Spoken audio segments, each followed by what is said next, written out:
Hello, my name is Chelsea Menjivar and I am going to be talking about pericarditis for an assignment in my human physiology class at State Fair Community College. The assignment topic was to do anything on a cardiac pathology, so my choice was pericarditis. Today I would like to go over the structures involved, the causes, symptoms, complications, and treatment. Overall, pericarditis is the swelling or irritation of the pericardium, which the pericardium is the sac that covers our heart. This sac makes up the pericardial cavity and is filled with pericardial fluid. This is really important because it's what helps lubricates the externals of the heart to prevent them from rubbing up against other organs in our body, mainly like the lungs and our esophagus, as well as lubricate all of these moving parts and reduce friction because these are constantly moving, and if there was no protection, there would be a lot of rubbing and that could cause abrasions on the surface of the heart, which we would not want. So that covers the overall structures of the heart, as well as the functions in a normal heart. So in a normal heart, everything's working perfectly. The pericardium is not inflamed, it's not becoming restrictive, it is allowing the heart to pump how it needs, it's allowing it to fill to the volume it needs to fill in order to get the right amount of blood through our body.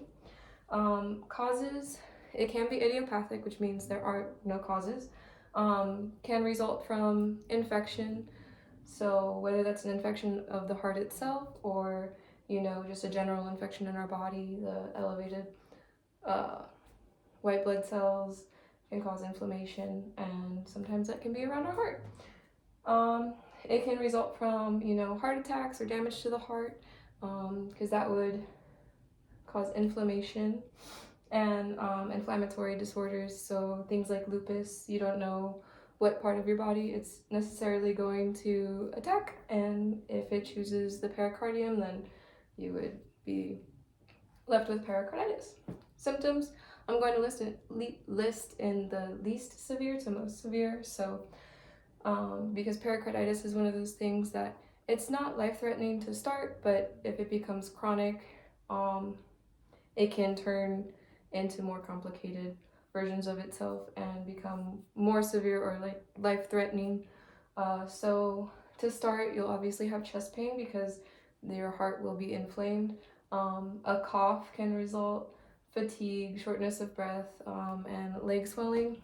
So when you get to the shortness of breath and leg swelling, then your blood flow is starting to get restricted, because it kind of mimics coronary heart disease, and that's when the plaques are reducing blood flow from the heart, and in pericarditis it would be constrictive pericarditis, and it's restricting blood flow from the heart simply because the pericardium is becoming so inflamed that it is not allowing the heart to move.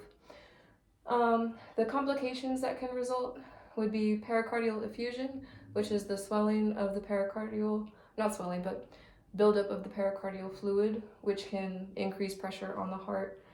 Constrictive pericarditis, which, like I just said, can restrict blood flow, and cardiac tamponade, which is severe restriction of blood flow, and this is an emergency situation in which you would be probably whipped into surgery pretty quick. Treatment, I listed in least severe to most severe again. This would include pain relievers, antibiotics, anti-inflammatory drugs, steroids, cardiocentesis, which is when they use a catheter to drain the fluid, and pericardial effusion. A pericardial window, which is a minimally invasive surgery where they cut a slit and then cut a window into your pericardium, and a pericardiectomy, when they just remove what they need to of the pericardium. That completes my video today, and I appreciate you listening. I will post my resources in the description of this video. Thank you.